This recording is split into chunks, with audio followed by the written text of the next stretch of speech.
At this time, I would like to introduce ELENA from Poland, who's going to introduce a very special speaker for us. ELENA? The next speaker and our special guest is representing Singapore, and also he's a very special guest of ours because he's the world champion of public speaking 2017, and he's not only a great speaker, but he's also an amazing leader and supporting with a lot of activities with his webinars, taking part in different meetings, and he's very flexible and easygoing. In fact, it took him a couple of minutes to accept the invitation to this meeting and said, of course, why not? I will join you. So please welcome with huge virtual applause, World Champion of Public Speaking 2017, Manoj Vasudevan, with his speech, How to Turbocharge Yourself in Turbulent Times. Manoj Vasudevan. Oh, thanks a lot, ELENA. So everybody on the call, I would invite you to turn on your video for the next few minutes. If you can turn on your video, you can keep yourself muted, turn on your video, and we will use the chat session to interact. I see a lot of familiar faces, friends yet to meet. I've never been to your country, but I can see your country through this camera, all right? Fantastic. So in the next few minutes, I want to share with you some specific texts, at least 3 things that you can do to turbocharge yourself during these turbulent times and stay ready for the rebound. The key is stay ready for the rebound, because I truly believe we are going to get over this crisis and we're going to rebound again, just because we as a human race has done it several times. During the First World War, during Great Depression, we have gone through several turbulent times. First World War, Great Depression, World War II, the famines, crisis, floods, earthquakes, the 2008 financial crisis. So a lot of things have happened, because even though we are as diverse as we can all see, we also have a unique characteristic. We are able to change, we are able to adapt, we are able to innovate. Do you know that there's only one other creature that's able to do the same thing? There's only one other creature that can change, adapt, and innovate. If you know the answer, I will invite you to type it in the chat box. There's only one other creature that can adapt like humans. No, that's a good one from Robert. But no, something else? Yes, that's right, Sabrina, cockroaches. So cockroaches are very, do you have cockroaches in your country? Raise your hand if you have cockroach in your country. Yes, you all have? Yeah, so I got the right answer. So don't worry, cockroaches can adapt everywhere, right? They're seen everywhere in the world, I think, except for Antarctica. But again, Antarctica, there are not humans, many humans as well. So don't worry, the world is not going to end. Even if the world is going to end, you're not going to be left alone. There'll always be a cockroach with you. Okay, don't worry about that. So there are 3 steps here I like to select. Is one thing I heard recently from a person we were interviewing. So number 1 step to do is to choose optimism. Even though there is no evidence to the contrary, choose optimism. Recently, I interviewed a guy, he's 84-year-old guy. His name is Lenny Ravitch. He's author of the book, Everlasting Optimism. You can take a look. Some of you attended the call, Everlasting Optimism, 84 years old. He's in the middle of the crisis, but still he's staying happy, looking forward, energetic, doing the things he has to do. Of course, he's taking precaution, but he's also staying ready by staying happy. So when I interviewed him, he spoke about choosing optimism. That's my first lesson for you, choosing optimism. And one of the things he said, you should find a way to stimulate your happy hormones in yourself, like dopamine, oxytocin, serotonin, feeling connected to each other. And he also taught us some techniques that we can use to stimulate the happy hormone. It will take me 1 minute to teach you. Would you be interested to learn? If you're interested to learn, raise your hand. Yes? All right. Take your finger. Show me the forefinger. Show me the forefinger, and keep that finger on your throat. Yeah, like here, throat. So what he said, there are 3 chakras in your body. This is called the throat chakra. What you need to do is you to activate this, and this is how you activate the throat chakra. When on the count of 3, you go with me. You go. Come on, repeat after me. One more time. One last time. How do you feel? All right, now take a breath out. Go, everybody go. Okay, so that's how you activate your throat chakra. Now we activate the heart chakra. So take your hand, palm of your hand, keep it on your heart, and you go. And again, these are lessons of Lenny Ravitch. He said, you go like this. Ha ha ha ha ha ha ha ha. Loud as you can. Wake up your neighbors. Ha ha ha ha ha ha ha ha. One last time. Ha ha ha ha ha ha ha ha. All right. You feeling better? Now everybody go. Okay, one last one. Keep your palm of your hand below your around your belly button. Okay. So this is your Santa Claus laughter. So here you go. Ho, ho, ho, ho, ho, ho, ho. Everybody. Ho, ho, ho, ho, ho, ho, ho. One more time. Ho, ho, ho, ho. Okay. Paul is doing really well. Paul gets the Laughter of the Year award. Okay. Good job. So what he said, he 84-year-old guy, every day he looks at the mirror before he leaves home and he does this activity before he goes home. Then he says, so he laughs and he said, I am still here. So everybody go say, I am still here. Or I can't hear you. Just say, I am still here. All right, great. So of course he taught several techniques. Send me an email. Next time I interview him, I'll bring you in. It's really life-changing for many people who brought it. So that's the number one, choosing optimism.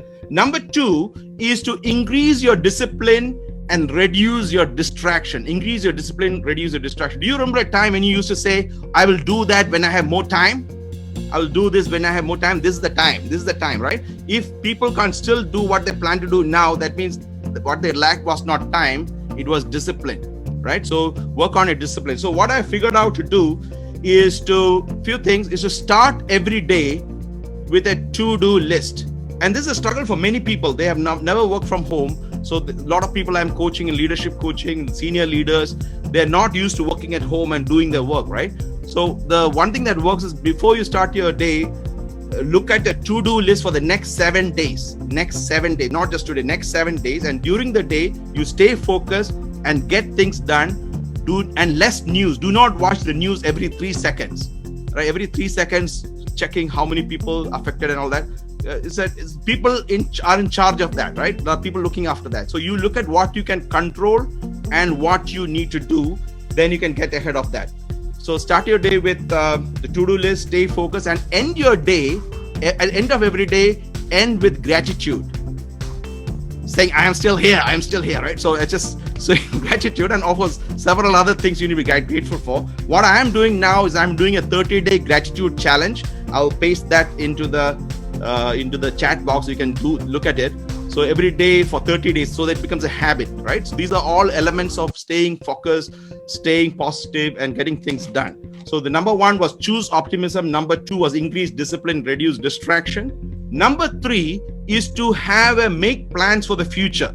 So imagine you're going through a tunnel and it's very dark, you can't see anything, but you need to imagine there's a light at the end of the tunnel, because you have no clue when this is going to be over. You don't know how long is the tunnel, how long it's going to take, but you need to have the belief that there's a light at the end of the tunnel. And you make plans as you go through the tunnel, you can't see anything. You see people are confused. So you make plans of what's coming after the tunnel, and you work, and then you come back to focus on the now. For that is, you need to have something you look forward to. So when you have a purpose, your hope will increase, your focus will increase, your optimism will increase. But then you're not going to stay in the future. You're not to live in the here and now, focus on what you can do now to make the future realistic. And this is the only way, the best way to overcome a crisis is to have something to look forward to. There are great books written on this topic. It's supported by psychology. You need to look forward to something you need to have. So for example, when I was a shy, reserved, introverted person, my mentor came to me and said, Manoj, you can be the world champion of public speaking. And I have this very bad habit. Whenever somebody says something nice about me, I'll just believe it, right? So I just believe it. Having the goal, what happened was I had a purpose, I had optimism, I had focus, and I had discipline, which I never had before. Then I realized it's very important to have goal. then when I realized, and when I overcome my fear and I was like progressing in this contest journey and becoming better speaker and leader and author, what happened was I started thinking, how can I help other people to be better? Because one of the things I notice in the world, going around the world, there are a lot of competent people who are not confident. There are a lot of competent people in the world who are not confident. Just because they are not confident, they are not influential enough, they are not authoritative enough, they don't get what they deserve, and they just live a life of insignificance and frustration. So then on the other side, there are a lot of confident people who necessarily do not have the competence, right? So on one side, the competence. So I said, because I realized these are the people who become influencers and control the world. And I said, what if we help these people who are competent to become confident? That became my central purpose to do as I was trying to win the gold championship. Then I remember when I won the world championship, I was interviewed on newspaper. They said, what's your next big goal? So I had this goal in my mind. I said, I'm going to help 20 million people to overcome their fear of public speaking. Right? So the newspapers actually published that, right? But at that time, I had no clue what to do, right? I that was my vision. I even spoke to the Toastmasters president at that time and a few other people. I'm going to have this goal because 20 million is a big number, right? So people said there are 7 zeros. Yeah. So then, of course, this is like 10 times the Toast was a big goal. But having that big goal opens up opportunities, open thought. Then what I did was I created a public speaking course, record, and I'm not comfortable on camera. So I'd overcome that comfort factor and recorded and gave it away for free. So if you want, you can take a look at it. It's called nervoustofabulous.com. And last month, I was in a room with a COVID-19 patient. I was quarantined for 2 weeks in my room, so I could not leave my home. That's when ELENA called me to do a webinar. I still did the webinar during quarantine. And then I was thinking, what is happening to my legacy? What is happening to my purpose? So I actually revisited this program, and I saw that every week 500 people are going through that program, the online program. And I said, there is something more I can do.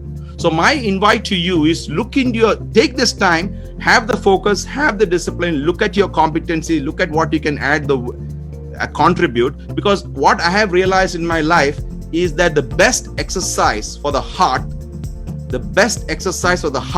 is when you bend down to lift someone up.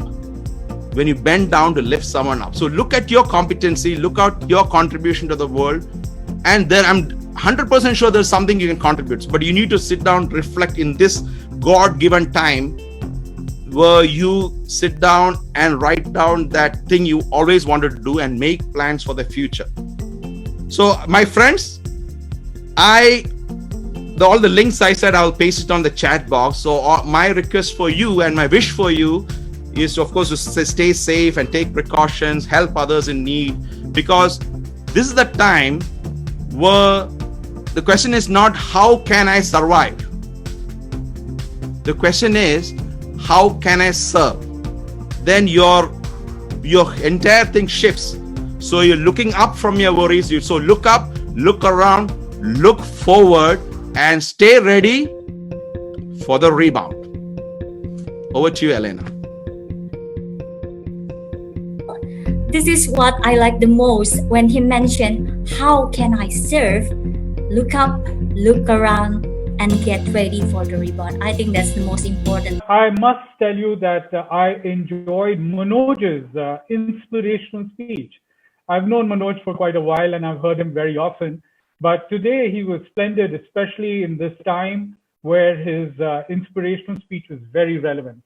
Thank you to the organizers for getting him to join us in this meeting today. It did take a little extra time, but I think it was well worth it. One other thing I need to thank you, everyone, and I will be in touch with you, and we'll talk about follow-up events. Have a wonderful day. Thank you. Thank you, Margit. Thank you. Bye-bye. Bye. Thank you. Bye. Thank you very much. Bye-bye. Bye-bye, everyone. Ciao, ciao. Bye. Bye. Thank you. Bye. Bye-bye. Bye. Bye. Bye. Thank you so much.